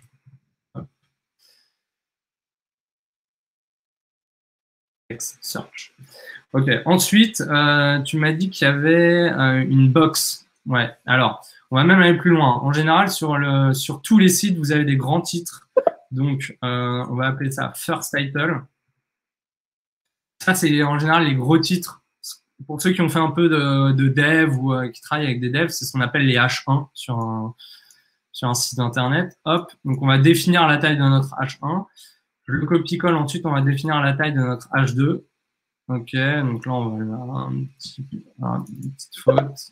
Hop, j'arrive. J'ai entendu que vous aviez des questions, j'arrive tout de suite. Celui-là on va l'appeler seconde title. Ok, très bien. Et ensuite, ce qu'on a, c'est des paragraphes. Donc pareil, là, je prends du texte. Et là, on va avoir paragraphe. Ok. En général, les paragraphes, c'est plutôt petit. Et c'est pas forcément gras. On va le laisser en régular. Ok. Hop. Donc, je place tous mes éléments sur mon, voilà, sur mon espace de travail. Une search, un slider, des formulaires. Ouais, alors, on pourrait y passer la nuit, hein, les gars, sur le truc. Donc, on va déjà voir un peu la puissance des outils, mais on va faire les outils essentiels. Souvenez-vous, on est sur Deliveroo. Il me semble, alors des formulaires, ouais, Najib, tu me l'as dit, des box. Vous vous souvenez, on a potentiellement, on va avoir des restaurants à afficher. Donc, on va créer une carte, ce qu'on appelle une carte de restaurant. Une carte de restaurant, ben, on va lui donner cette taille-là. Voilà. Une carte de restaurant, à l'intérieur de cette carte, il y a un autre rectangle qui va correspondre à l'image. Pour l'instant, on va faire ça. On va le mettre dans une autre couleur. Donc, pour l'instant, on fait quelque chose de très simple. Hein. C'est du zoning. OK. Et cette carte de restaurant, peut-être l'augmenter un peu. On va la mettre ici. Hop. À l'intérieur de cette carte de restaurant, en général, on a du texte. On va avoir le nom du restaurant. Alors, c'est très gros. On va le mettre beaucoup plus petit. C'est peut-être un petit peu trop petit. Voilà, 18. Hop. Ce qu'on veut, c'est que le nom du restaurant soit toujours aligné à droite, avec un léger espace. Donc là, hop. Comme ça, vous êtes sûr qu'il sera toujours aligné ici. Ensuite, on a quoi? On peut avoir une petite description du restaurant. Alors, hop, on va faire description. Hop, on va la mettre ici. Et on a, on va aller un peu plus vite, on a le pricing. Non, le temps de livraison. Pardon. Je sais pas, 15 minutes. Hop. 10 minutes. Hop, 24. On va peut-être le mettre en gras. Bold, ok, ça je le mets ici. Souvenez-vous, dans notre workflow, on avait aussi des. Une fois que tu sélectionnes un restaurant, tu as tout le menu du restaurant. Donc là, on va peut-être avoir une autre, ce qu'on pourrait appeler une carte, qui serait la carte du plat, en fait, de l'item. Donc là, on va créer une carte, voilà. On va la mettre de cette taille-là. Cette carte, en général, elle a une image à l'intérieur. Donc, vous voyez, je me sers des marges automatiques de Figma, etc. Donc, je fais une carte carrée. Hein. Donc, voilà. Je pensais avoir un message. Hop. Pour l'instant, on verra plus tard comment on fait des images. OK. Bon, je vais le mettre en blanc parce qu'on va... Okay. Gris comme ça. Slider. Oui, dans question. Ah, pardon. Excusez-moi. Basile, peut-on suivre quelque part en ligne Twitter ou LinkedIn? Oui, il va y avoir une notion du coup. Sur Twitter, LinkedIn, non. Peut-on... Ah, me suivre, moi. Oui, bien sûr. Sur LinkedIn, Basile Marquefave, vous pouvez me trouver très facilement. Et sur Twitter, Basile M. C'est... Oui, la réponse. Voilà. Et donc là, et sur LinkedIn, je vous le donne tout de suite. Hop. C'est mon nom, tout simplement, Basile Marquefave. Hop, je vous le donne. Vous avez tout. Ok. Merci, Anthony, pour les... J'avais pas vu la partie question. Donc là, je continue, je crée Des rubriques. On était sur des cartes de menu, enfin sur les plats. Donc nos plats, ils vont être comme ça. On va avoir le nom du plat. Donc à la limite, on va avoir le nom du plat. Hop. Nom du plat. OK. On va le placer ici. Alors pareil, vous pouvez le placer pour faire en sorte qu'il toujours une petite marge. En général, on a une description. Donc, hop, on fait on m'a mis un carré. C'était un peu trop vite. Hop, je sélectionne l'outil texte. Description du plat. OK. Hop, vous le mettez ici. Et en général, ce qu'on a naturellement sur les roues, c'est le prix. On va mettre 9 €. OK. Et on va augmenter la taille un petit peu. Voilà, on va peut-être le mettre en gras. OK, bold. OK, parfait. Là, j'ai ça. OK, très bien. Qu'est-ce que j'ai en général d'essentiel sur tous les sites internet? Ne l'oubliez pas, j'ai toujours une navbar. OK. Là, on va créer la navbar de notre site comme si on était connecté dans une navbar. Donc là, je me sers de la taille de mon Airframe MacBook Pro. Je crée ma navbar. Dans la navbar, en général, qu'est-ce que j'ai? J'ai une icône, enfin, j'ai le logo de la boîte. OK, hop. Faire comme ça. OK, très bien. Et j'ai à droite, imaginons que je sois connecté, j'ai un petit avatar avec ma tête. Hop, ça, on va le mettre en gris. OK, nickel. Et ça, on va lui donner une... voilà, on va le mettre à cet endroit. Alors, ce que vous pouvez faire aussi, c'est ce qu'on appelle créer des marges. Donc, par exemple, si vous voulez, parce qu'un site, c'est jamais collé complètement à droite pour un zoning. Donc, vous pouvez créer des marges. Donc là, on fait, je pars de 701 jusqu'à 640. On va lui donner ça comme marge. Donc là, on a 70, 60, hop. Donc là, on va faire la même chose de l'autre côté. Là, on est à 720, on va arriver à 640. Hop, 641. OK. Donc là, j'ai autant de marge à droite et à gauche. Donc ça me permet un peu de structurer ma navbar. Et on va voir que ma navbar, on va s'en servir un peu comme structure. Je vais devoir y aller. J'ai une union basée super instructive. C'est super cool. C'est marrant de voir que tu design exactement comme le code dans l'organisation. Exactement. C'est exactement ça. Merci Nadji pour ta participation et ton attention. Pour les autres, il nous reste un petit quart d'heure et après, on se fera un jeu de questions si vous avez des questions. N'hésite pas à me suivre et si tu as des questions, je suis à ta dispo. Donc là, j'ai tous mes composants quasiment. Okay. Donc, hop. Donc maintenant, ce que je vais faire, c'est que je vais... donc là, j'ai créé mes composants de manière un peu brute. Okay. Ils me vont très bien. Maintenant, ce que je vais faire, c'est que je vais les transformer et je vais les lier entre eux, un peu comme des calques sur Photoshop, de manière à pouvoir les réutiliser sur la partie wireframe. Donc, qu'est-ce que je vais faire? Je vais sélectionner toute ma navbar, ici en haut. Et tout en haut, là, je ne sais pas si vous voyez bien, j'ai un petit menu déroulant qui me propose de créer un composant. Je crée un composant. Là, mon composant devient violet. Et dans mon menu à gauche, je vois que mon composant, je vais l'appeler navbar. Okay. Et là, je vois qu'à l'intérieur, j'ai mon ellipse, mon rectangle, etc., qui correspondent à mes éléments. Je vais faire ça pour tous les autres éléments. Donc là, mon texte bouton, je vais l'appeler, là, il me l'a mis tout en bas, je vais l'appeler BTN. Voilà, je crée tous mes composants. Je crée mes composants ici. Donc ça, c'est la search bar. Alors, first title, hop, j'ai juste à cliquer là-dessus, parce qu'en fait, il est tout seul. Donc, je clique directement sur Create Component. Paragraphe, pareil. Hop. La carte des restaurants, je la crée en composant. Voilà. Hop. Là, je fais carte restaurant. OK. Ensuite, là, j'ai le nom du plat. Okay. Hop, Create Component. Ah, est-ce que j'ai bien saisi? Non, j'ai oublié le rectangle. Alors là, vous faites en arrière. J'avais oublié de sélectionner le rectangle de fond. Il m'a pas pris. Voilà. Là, il me l'a pris. Hop. Prenez vous pouvez les sélectionner directement dans le menu à gauche. Je crée mon composant et ça, c'est card plate. OK.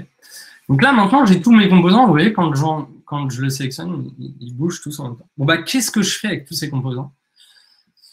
Je passe sur la partie wireframe, okay, qui pour l'instant est vide. Hein. Souvenez-vous, l'espace de travail est vide. Donc, ce que je fais, c'est que je vais sélectionner un frame, toujours un MacBook Pro.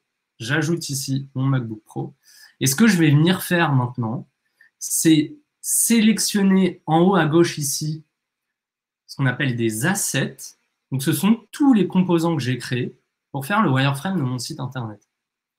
Donc, typiquement, si on doit faire, souvenez-vous du Webflow, on s'était dit qu'il y avait une home page avec comme action d'entrer son adresse, son zip code, son adresse. Ouais, typiquement, là, on va se faire la home page de Deliveroo. Comment ça va se traduire? Ça va se traduire potentiellement par une navbar. Okay. Donc là, je viens poser ma navbar ici. Ensuite, je vais avoir un bouton, une search bar. Donc, je déplace mes éléments ici. Hop. On peut les coller, on peut les décoller un peu. Je vais potentiellement avoir un first title, ok, ici. Et imaginons qu'on soit sur la home page, je vais peut-être avoir des restaurants qui sont un peu mis en avant sur. Peut-on créer des composants dans la partie wireframe? Alors, non, parce que, enfin, tu peux le faire, mais du coup, tu ne pourras pas l'appeler. Tu vas voir en fait pourquoi je ne le crée pas directement dans la partie wireframe. Et tu vas le voir tout de suite. Imaginons, alors, je termine juste avec ça. Imaginons qu'on soit sur la home page, je veux mettre des restaurants en avant, hop, bah, je glisse, copie mes cards et je les ajoute au moment. Là, je m'aperçois que ma home page est peut-être un peu limite en termes de taille, de hauteur. Donc là, je vais cliquer droit, elle devient bleue et je vais pouvoir sélectionner hop, la hauteur de ma home page. Donc là, je peux faire une home page beaucoup plus longue en hauteur. Et comme ça, aérer un peu les espaces. Là, j'ai tout mon bloc que je peux manipuler de manière un peu plus simple. Et là, je vais aussi mettre les marges que je m'étais fixées tout à l'heure, vous vous souvenez, pour avoir une cohérence dans la distribution de tous mes éléments. Donc là, on voit que ma search bar et mes boutons ne sont plus dans le bloc. Voilà, je fais ça comme ça. OK. Là, je commence à avoir un premier zoning de mes éléments. Alors, pourquoi j'ai créé mes composants? Ça va répondre à ta question. Alors, pourquoi j'ai créé mes composants dans un espace de travail séparé? C'est que, par exemple, si je me rends compte que mon texte BTN, il est trop long, trop gros, trop imposant, plutôt que là de m'amuser à aller l'abaisser à la mano sur potentiellement tous les écrans qu'on va avoir, bah, du coup, je retourne dans mes composants. Et là, si je veux changer la couleur, par exemple, de mon composant, on va mettre bleu comme ça. Hein, hop. Là, du coup, mes wireframes vont tous changer en fonction de ce qu'on va définir vis-à-vis de l'élément composant. Donc, du coup, c'est plus simple. Vous allez le voir à la fin quand on va avoir 3 pages. Si on veut modifier un composant, on le modifie une seule fois, ça va le modifier partout. Ça, c'est plutôt intéressant. Est-ce que, quand tu as agrandi la hauteur Figma, garde la notion de fold? Ouais, complètement. Là, je garde... en fait, j'ai juste agrandi la hauteur. Donc, tu verras quand on va simuler le wireframe que du coup, il va garder tout le reste de la structure. Ça va juste te permettre de pouvoir scroller en fait et de simuler un scroll. Alors, je fais juste une page supplémentaire pour l'afficher pour qu'on puisse avoir un lien au moins entre les deux. Donc là, j'ai créé mon premier zoning. Ok. Qu'est-ce qu'il y a sur Deliveroo potentiellement? Sur Deliveroo, on a en homepage, on a aussi une grande banner en fond, une image de fond. Bon, bah là, à vous de voir. Soit vous créez un composant, soit vous l'ajoutez directement, vous ajoutez un grand rectangle, parce que potentiellement, ça, vous l'utiliserez qu'une fois et vous faites send to back, ça vous l'envoie complètement derrière. OK? Alors là, du coup, ma couleur grise de mon menu, elle se confond avec l'autre. Donc, ce qu'on va faire, c'est qu'on va reprendre un vert comme ça. restaurants. Hop. OK. Donc là, vous avez votre première page. Okay. Imaginons maintenant que, en fonction du Webflow, souvenez-vous, sur le Webflow, la deuxième page, hop, si je l'ai là, je ne l'ai plus, je vais vous donner le mal de tête. Je rentre mon zip code, donc ça serait ma search bar, et j'arrive sur la page des restaurant list. Okay, donc faisons ça. On va faire la page des restaurant list. Donc là, pour être sûr d'avoir les mêmes marges, hop, je sélectionne tout, je copie et je colle, et il me colle la même page à côté. Ça me permet quoi? Ça me permet d'avoir les marges. Vous avez vu les marges qui sont là. Ça me permet de les récupérer. Bon, celle-là, il a un peu oublié, donc c'est pas grave, on va la remettre grâce au menu. J'enlève tous les éléments dont je vais plus me servir, donc potentiellement first title. Enfin voilà, là je suis sur une nouvelle page, donc je vais créer des nouveaux éléments. Donc là, on peut imaginer qu'on est sur la page du coup de résultats de recherche. Donc on va appeler ça, voilà, là je vais avoir un grand titre, et ensuite je vais avoir tous les restaurants qui s'affichent autour de moi. J'en ai un, j'en ai deux. J'en ai trois. OK. Voilà. Ce qu'on va faire, c'est qu'on va le centrer au milieu. Donc là, je me sers de tous les outils Figma. Et après, hop, je fais copie-colle. Comme ça, je peux en faire des listes et des listes et des listes. Et vous pouvez augmenter la taille. Vous pouvez continuer à en coller. Hop. Et comme ça, vous faites votre page de restaurant. OK. Alors, hop, je vais juste m'arrêter là. Ça sert à rien d'aller trop loin. On pourrait designer le footer, etc., etc. Alors, là, on s'est fait le zoning, OK? Vous pouvez aller un peu plus loin dans le zoning. Donc là, vous pouvez mettre un message genre, vous êtes vos restaurants favoris, enfin, je sais pas ce qu'on pourrait mettre. Qu'est-ce qu'ils ont comme argument? Vos restaurants préférés, hop, on va mettre ça. Vos restaurants préférés livrés en un clic chez vous. Donc ça, on va le garder. Hop. Restaurants préférés livrés en un clic chez vous. Et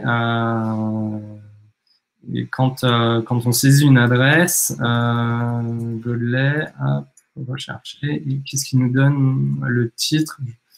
OK. Bon, c'est pas très... Allez, voilà. Okay, hop.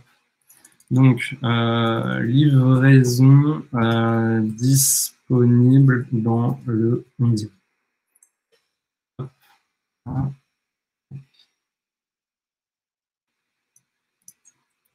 Vous respectez vos marges.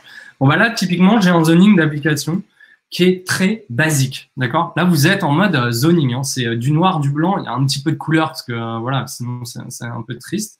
Mais sinon, c'est très simple en termes d'utilisation et de rendu. Okay, bon, bah, maintenant, ce qu'on va faire, c'est qu'on va pouvoir faire des liens entre les pages pour pouvoir tester notre zoning. Donc là, ce que vous faites, en haut à droite, vous cliquez sur prototype. Là, rien, aucune différence. Par contre, maintenant, quand vous allez juste passer votre souris sur un composant, bah, du coup, il y a une petite boule bleue qui s'affiche à côté. Cette boule bleue, vous pouvez la prendre et l'amener vers la page que vous souhaitez, vers la page vers laquelle vous souhaitez arriver. Donc, imaginons là, je suis sur ma home page, qui sera ma page de départ. Je vais rentrer une adresse ici. Au moment où je vais cliquer sur Search, bah, je veux que ça m'affiche potentiellement la liste des restaurants. Et donc, du coup, là, ensuite, ce que vous faites, c'est que vous cliquez sur Play en haut à droite.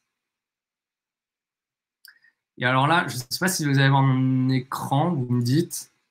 Si normalement, ça devrait le faire. Là, du coup, Anthony, on va simuler l'application. Donc, par défaut, elle est à 100%. Il faut que tu lui demandes de respecter ce qu'elle donne de ton écran. Et donc là, vous affichez votre site, votre zoning et votre wireframe. Donc là, je peux scroller un peu. Imaginons que je rentre une adresse. Je saisis mon adresse. Hop, j'arrive sur la page de mes restaurants. Okay. Donc là, vous avez vu mince, hop. en 2 petites pages, on a créé un wireframe de notre application. OK? Pourquoi, du coup, j'ai créé les composants? Vous êtes toujours avec moi? Vous voyez toujours? OK, super. Alors, pourquoi j'ai créé des composants? Là, on a créé un wireframe qui est très basique, qui n'est pas forcément très beau, et c'est juste pour faire un zoning. Du coup, maintenant, on va rentrer un peu plus loin dans le prototype, et vous allez voir que ça ne tient à pas grand-chose, en fait. Là, ce qui manque concrètement, ça va être des images. OK? Donc, ce que vous allez faire, c'est que vous allez retourner sur vos composants. Et vous vous souvenez, là, on s'était dit que ce composant-là, ce qu'on voulait, c'est que ce soit non pas un fond de couleur, mais une image. Donc, du coup, dans mon menu de possibilités à droite, je vais lui dire, je ne veux pas que ce soit une couleur solide, je veux que ce soit une image. OK. Je fais pareil pour le nom du plat. Image. Hop. Je n'en sélectionne pas pour l'instant parce que souvenez-vous que potentiellement, les images, elles vont être différentes après. Hein. Et là, par contre, mon logo, potentiellement, sera toujours le même. Il ne va pas changer. Je vais sélectionner une image. Et là, je vais par contre aller sélectionner une image. J'ai un peu triché, j'avais déjà le logo de Deliveroo sous la main. Hop. Et là, du coup, ce qui se passe, c'est que si je reviens dans mes wireframes, vous avez vu, le logo de Deliveroo est venu s'afficher partout. Et maintenant, j'ai la possibilité de modifier chacun de mes éléments, là, en sélectionnant une image. Alors, j'ai un peu triché, je m'étais mis des images de côté. Là, je vais mettre des sushis. Là, je vais mettre... Allez, hop. Donc là, on a dit à mon composant, tu vas être capable d'accueillir des images. Je vais juste dire ça. Et maintenant, sur mes wireframes, je customise chacun de mes wireframes sans pour autant toucher à la base initiale du wireframe. Okay. Donc là, j'ai fait j'ai ajouté toutes mes images.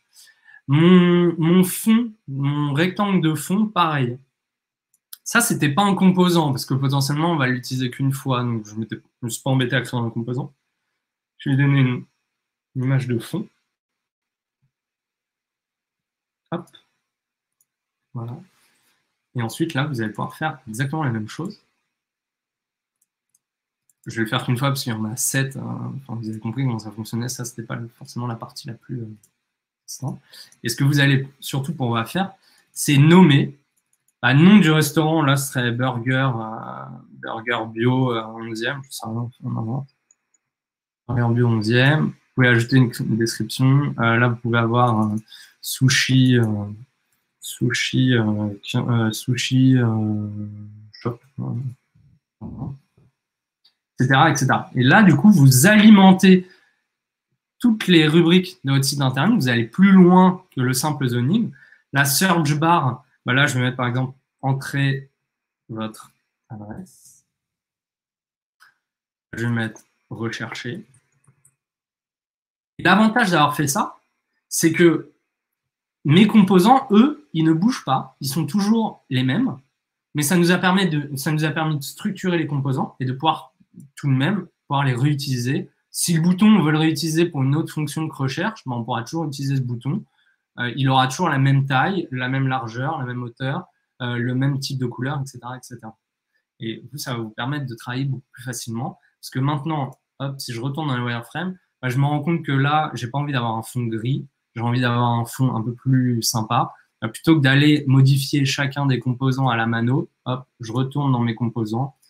Je reprends mon petit rectangle de fond. Là, je lui donne une couleur qui va être, par exemple... alors, vous pouvez utiliser la pipette. On va faire ça, par exemple. On va essayer. Hop, vous pouvez modifier la couleur du texte. Hop, à l'intérieur. Et là, ce qui va se passer, du coup, hop, c'est que dans le wireframe, tous les blocs, ils ont été modifiés et ça vous facilite le travail. Est-ce que vous avez des questions sur cette première partie? Alors, si je vais un peu plus loin, je crée une dernière page. On va la voir ensemble et après, comme ça, je voudrais qu'on ait un petit peu de temps pour se poser des questions.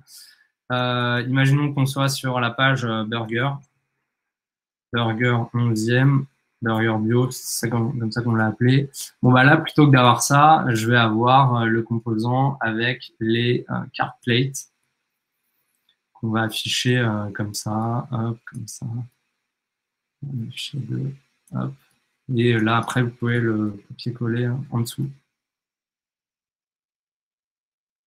Hop. Ah. Etc. Et donc, du coup, après, prototype, toujours. Imaginons que j'ai sélectionné ce restaurant. Hop, je veux aller à la page du menu avec tous les menus du restaurant qui s'affichent. Et ça, vous suivez votre Webflow au fur et à mesure. Et là, si je fais play, une fois que tout est prototypé, ah non, ce serait trop beau. Ce serait trop beau d'avoir un système qui code à notre place. Non, ça vous permet juste de prototyper. Tu cliques sur quel bouton pour ajouter la page? Alors, pour ajouter la page, en fait, ce que j'ai fait, c'est que tu as deux solutions. Soit tu crées en haut, ici, un frame MacBook Pro. Donc, tu vois, j'ai fait frame et il m'affiche dans le menu. Ah, hop, je vais revenir. Il m'affiche ici MacBook Pro. Donc, si tu fais ça, il te le met ici, sans problème. Mais moi, en fait, ce que je fais pour être sûr d'avoir encore la structure, etc., c'est que je copie-colle la mince. Je copie-colle, je sélectionne tout, la page en question, je la copie, donc CTRL-V et je la colle, et comme ça, il me la recolle à côté. Donc, c'est plus simple. Voilà. Alors, okay. Alors, c'était une démo très rapide de Figma, mais vous avez vu les étapes. Vous faites d'abord votre zoning, noir et blanc, très simple, vous testez, puis après vous ajoutez des images, vous avez vu, très important, créez vos composants, définissez vos composants, et après vous les glissez, déposez sur vos pages, et vous respectez le Webflow que vous avez fait. Ça, c'est hyper important. Et ensuite, dernière étape, ici en haut à droite, vous cliquez sur prototype, et ça vous permet de créer des liens dans toutes les pages différentes, à droite et à gauche. J'aimerais vous partager, donc là, voilà, si on revient là, hop, je clique, voilà, j'arrive sur Burger Bio, et ainsi de suite, et vous pouvez avoir des dizaines et des dizaines et des dizaines de pages, etc., etc. Donc, et si vous allez un peu plus loin dans Figma, vous allez voir que vous avez plein de ressources pour faire des sliders, etc., etc., etc.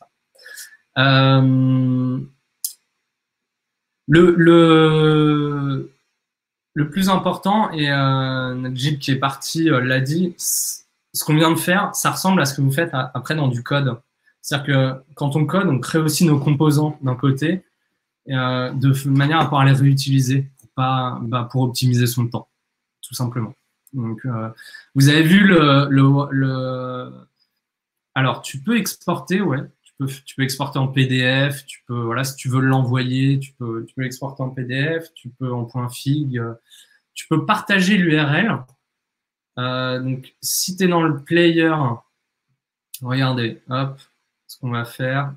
Si je fais share prototype, là, je définis les droits d'accès. Tous ceux qui ont le lien peuvent aller dessus. Là, je copie le lien et typiquement, si je fais ça et que je vous le poste ici, vous allez tous pouvoir vous connecter au test. Donc, du coup, vous allez pouvoir, vous aussi, tester la navigation, tester comment ça fonctionne, etc., etc. Donc, ça, c'est plutôt intéressant comme outil. Alors, vous en doutez, on pourrait passer la journée entière à faire du prototyping, designer des apps, etc. C'est pas l'objectif. L'objectif, c'est que vous ayez une vision d'ensemble de tout ça et que vous puissiez vous-même l'utiliser derrière. J'ai fini de parler et je vais terminer là-dessus. Donc, c'est l'heure de déjeuner. Je vous souhaite beaucoup de sushi ou de burgers. Avant de vous libérer, j'aimerais juste vous partager ensemble le lien pour le questionnaire, le wagon. En fait, à la fin, si vous pouvez juste remplir ce questionnaire pour nous aider à l'améliorer, à nous dire, voilà, peut-être que Basile, il parle trop, il est trop long, il n'est pas assez clair, j'en sais rien. Enfin, soyez totalement transparent et constructif, ça nous permettra de le faire évoluer. Et surtout, à la fin du questionnaire, vous pouvez récupérer des ressources gratos. et toute la presse qu'on vient de se faire ensemble et le spreadsheet du Google Chrome qu'on a vu ensemble pour faire le le user flow, persona et product pitch. Donc tout ça, vous l'avez à la fin. Et je vais quand même vous le redonner, le Google Spreadsheet. Hop, Spreadsheet UX. Il est accessible hop, ici dans le lien que je vais vous donner ici. Du coup, Typeform, acquisition de lead. Ouais, bah complètement. Non, mais ça peut être acquisition de lead ou voilà, si tu veux simplement. Enfin, moi, je l'ai mis en place typiquement sur un outil, sur un projet que je dev. Je l'ai mis en place pour pas m'embêter à avoir à développer un formulaire de contact, etc. Je voulais un truc simple, donc voilà, comme ça, les gens, s'ils veulent le remplir, ils le remplissent. Et en plus, Typeform, alors non, faut pas le voir comme une acquisition de lead, là, en l'occurrence, mais je vois ce que tu dis, Anthony, ok. Non, mais ça nous sert surtout à faire des... Le sheet n'est pas ouvert à tous, apparemment. Alors, attendez, hop. Je vais gérer les droits, et je pense que si je fais ça... Anyone with the link can view. Ouais, ok. En fait, tu peux le voir. Est-ce que vous pouvez le voir quand même, Michael, le Google, le sheet, vous pouvez le voir? Ok. Bah, si vous pouvez le voir, en fait, si vous voulez l'éditer, le meilleur moyen, c'est de dupliquer. En fait, vous le dupliquez et comme ça, il va vous l'ajouter à votre Google Sheet à vous. Comme ça, tranquille. Voilà, si vous pouvez vraiment remplir ce Typeform, ce serait top. Non pas pour l'acquisition de ligne, mais pour des retours. Et comme ça, ce sera hyper constructif pour nous, même pour France Digital, je pense. Carrément. C'est toujours intéressant. Et dedans, à la fin, vous aurez plein de ressources, des images gratos, des bibliothèques d'images, des bibliothèques de thèmes, d'icônes, enfin, on vous en donne énormément. Pas accès au sheet. Alors, est-ce que tu as un compte Google, Chloé? Peut-être qu'il faut un compte Google pour accéder au Google Sheet.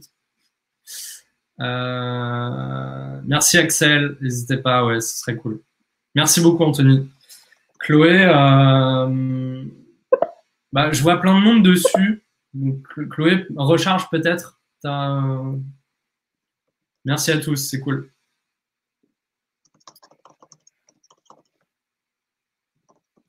Switch tes comptes, on a plusieurs. Ouais, je pense que ça doit être un système de compte. Ouvre-le peut-être en Afrique. Ouais, ok, bah, super. Merci à tous.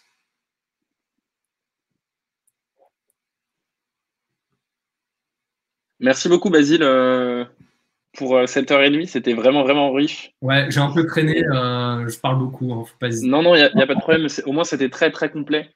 Ça a permis une jolie introduction, je pense, à plus que même du product design, mais ouais, tous les outils Figma, etc. Donc, c'était bien complet. Moi, personnellement, j'ai beaucoup, beaucoup apprécié. Je me suis dit que j'avais presque envie d'installer directement Figma et m'amuser un peu. Bah, c'est le ouais. Puis en plus, tu as des thèmes gratos qui te permettent déjà de faire des trucs avec beaucoup de composants déjà créés, etc. Donc, ça, et quand tu le compares à des sites style Webflow, etc., c'est des choses que tu utilises, toi? En fait, Webflow, c'est du no-code. Ok. Donc, en fait, ça te permet de créer un site Internet sans avoir à coder. Donc, c'est un peu un Figma où tu déplaces tes éléments, tu les designs, etc. Et ça te crée le code derrière. Mais le truc, c'est que... Alors, bon, il y a deux écoles. Hein. Il y a ceux qui disent que le no-code, c'est l'avenir. Dans une certaine limite, si demain, vous voulez faire juste une landing page pour annoncer un truc, le no-code avec Webflow ou des choses comme ça, c'est très bien. Mais si vous voulez avoir une app avec des bases de données derrière ou des interactions un peu plus poussées, là, ça va être très limité quand même. Ça va être très limité. Ok. Mais Webflow, c'est des super outils. Hein. C'est des super trucs. C'est déjà des super trucs. Bah écoute, je suis en train de vous envoyer le lien France Digital où on a l'ensemble des différentes Learning Hours et Office Hours qu'on a animées. Vous retrouverez très rapidement celle-ci qu'on va clôturer et qui du coup sera disponible en replay, bien sûr. N'hésitez pas à les partager autour de vous. Vous trouverez aussi sur ce lien, normalement, les prochaines Office Hours. Donc, il y a d'autres thèmes qui vont arriver, par exemple, coder sa landing page en 2 heures. J'avais aussi un thème peut-être qui est en train de se construire sur l'automatisation grâce à Zapier de pas mal de nos sujets. Le lien que je viens de vous envoyer, c'est l'ensemble de notre startup Rescue Kit, mais on a essayé de centraliser plein de choses. Il y a un onglet sur les Office Hours, voilà, qui là reprend toutes nos sessions passées et futures. N'hésitez pas à y passer un petit peu de temps. Voilà. Merci beaucoup encore, Basile, pour ton temps et pour ton expertise. Le landing page en 2 heures, c'est avec le wagon aussi, hein? Ouais, je crois, ouais. Ouais, bah du coup, je vous reverrai sûrement. Avec grand plaisir. Voilà. Avec grand plaisir. À bientôt. Merci à vous tous.